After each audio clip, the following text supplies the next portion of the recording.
Halo, perkenalkan nama saya Pramesti dan saya adalah agama Kristen Protestan. Aku Aulia, aku beragama Islam.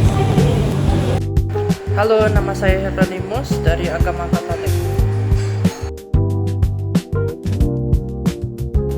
Jadi kalau dari pandangan saya sendiri, mungkin saya bisa bilang angka kerukunan itu sudah berada di angka 70% per 100% karena Indonesia memiliki banyak agama dan suku ya, dan kita bisa melihat bahwasanya kita hidup bersama dengan orang-orang yang mungkin beda dari kita, baik itu di latar belakang ataupun rasnya, sehingga kita sudah terbiasa untuk hidup berdampingan secara sosial.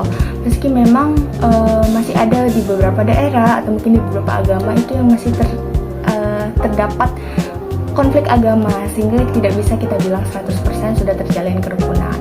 Kalau untuk umat Kristen sendiri itu sudah sangat erat berhubungan dengan agama lainnya, sehingga kerukunannya juga sudah sangat terjalin dengan baik menurut saya sendiri. Karena bisa kita lihat ketika misalnya ada hari raya di Muslim, terus nanti bakal ada pemuda-pemuda dari satu gereja gitu yang ikut membantu. Begitupun sebaliknya ketika ada pelaksanaan Natal, maka ada pemuda-pemuda setempat yang mungkin tidak beragama Kristen itu juga ikut membantu, entah itu untuk membantu keamanan ataupun membantu parkir. Menurut pendapat saya, kerukunan antar umat beragama di Indonesia itu cukup baik sebenarnya. Ya, berkisar di range 80 sampai 85 dari 100. Dimana banyak umat itu udah memang saling menghargai, saling menghormati satu sama lain, saling toleransi. Tapi ya sekali lagi bisa terjadi pergesekan sekali-sekali, pergesekan antar umat beragama seperti intoleransi, seperti prasangka, adanya prasangka satu sama lain, ada konflik sosial tertentu, ada faktor ekonomi, faktor sosial maupun faktor politik. Tetapi ya dalam main lah. Kalau ditanya soal kerukunan beragama di Indonesia sendiri, menurut saya sih udah cukup bagus. Kalau ratingnya sekitar 80 dari 100. Karena kalau di wilayah saya sendiri itu kerukunan antar umat beragamanya sudah cukup bagus. Antara umat muslim dan non muslim itu sangat akur, dan contohnya seperti saya ketika berlebaran, nah teman-teman non muslim itu membantu dalam mengamankan lingkungan sekitar, sehingga saat menjalankan ibadah itu menjadi tetap khusyuk. Kalau dari agama Kristen sendiri, yang pasti tentang kerukunan itu adalah di kata kasih, karena kita memiliki yang dinamakan dengan perintah utama dari Tuhan, di mana tertulis di Alkitab bahwasanya kasihlah sesama manusia seperti kamu mengasihi dirimu sendiri. Jadi itu bisa jadi reminder untuk kita sendiri untuk tetap mengasihi, menghormati setiap orang, tidak peduli apapun itu latar belakangnya, baik dari agama ataupun suku yang berbeda. Selama kita masih sama-sama manusia, berarti kita juga sama-sama saling hidup berdampingan. Begitupun juga di Alkitab ada tertulis bahwasanya kita harus hidup damai dengan siapapun. Dan yang terakhir, kita itu harus menghargai setiap orang, karena ketika kita menghargai ciptaannya, sama juga dengan kita menghargai penciptanya. Jadi dalam ajaran agama Katolik, Tuhan Yesus tuh mengajarin bahwa kita harus saling mengasihi satu sama lain. Dimana Tuhan Yesus tuh mengajarin mengasihi Tuhan yang pertama, dan hukum yang kedua itu mengasihi satu sama lain. Jadinya mau latar belakangnya apa, sukunya apa, rasnya apa, ya kita harus saling mengasihi satu sama lain. Nah, kalau di agama saya sendiri itu ada ayat yang berbunyinya itu bagimu agamamu dan bagiku agamaku. Nah, jadi di situ udah dikasih contoh bahwasannya kita itu semua umat beragama punya haknya masing-masing untuk dapat dilindungi. Jadi rukun itu tuh udah merupakan perintah, jadi bukan lagi pilihan. pertanyaan nomor 3, mungkin kalau dari saya sendiri itu kuncinya adalah di kata kolaborasi dan saling bekerja sama, karena kita memang sudah terbiasa untuk hidup berdampingan secara sosial dengan orang yang berbeda agama ataupun suku dengan kita.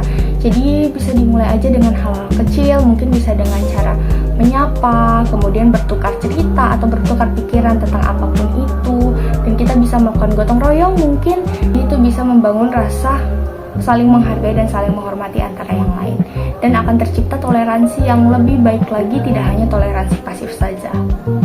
Nah, kita itu diciptakan juga menurut gambar dan rupa Allah. Jadinya kita harus jadi manusia itu memiliki martabat untuk dihormati. Jadi kita harus saling menghargai dan menghormati martabat satu sama lain.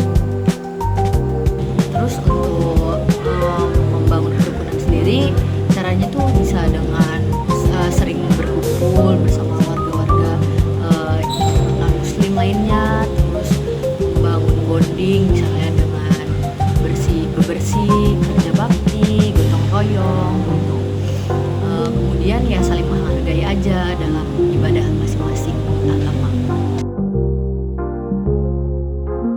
Mungkin kalau dari saya sendiri jawabannya adalah setiap agama itu diciptakan ada memang untuk membawa perdamaian, bukan malah sebaliknya. Jadi kita masing-masing balik lagi dari diri sendiri untuk saling menghormati, menghargai, dan juga mengasihi sesama kita manusia. Nah, menurut saya itu kita harus memandang satu sama lain itu sebagai saudara, karena kita ini kan manusia, kita itu sederajat, martabatnya sama. Kita rukun-rukun dengan cara menghargai dan menghormati perbedaan satu sama lain, tidak memaksakan keyakinan satu sama lain, menghindari tindakan yang menyinggung keyakinan orang lain, membangun sikap saling membantu, menghindari ujaran kebencian dan diskriminasi, bijak-bijak dan menggunakan sosial media agar tidak menimbulkan konflik, mengutamakan persaudaraan di dalam kemanusiaan kita sendiri, dan menjadi teladan dalam hidup bermasyarakat.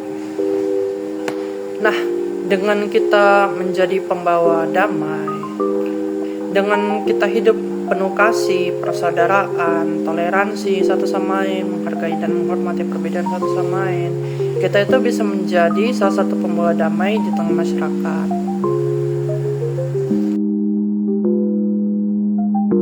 Mungkin kalau untuk pemerintah sendiri, kembali lagi hampir mirip seperti di nomor 3 tadi, bahwasanya tidak hanya dari masyarakatnya saja, tapi dari pemerintahnya itu juga bisa membuat hal-hal kolaboratif. Contoh, entah itu ada berbagai acara tentang kultural budaya ataupun berbagai acara tentang agama. Jadi di situ tidak hanya menonjolkan satu agama saja, dan kemudian pemerintah harus bisa untuk menegakkan hukum secara sebenar-benarnya. Jadi di sini mungkin untuk setiap manusia ataupun setiap agama itu memiliki hak yang sama untuk beribadah. Jadi ketika ada pelanggaran ataupun ada suatu agama yang mungkin dilarang haknya untuk beribadah, itu hukumnya bisa dilaksanakan dengan tegas. Nah, menurut saya pemerintah itu harus dapat menjamin kebebasan beragama semua warga negaranya.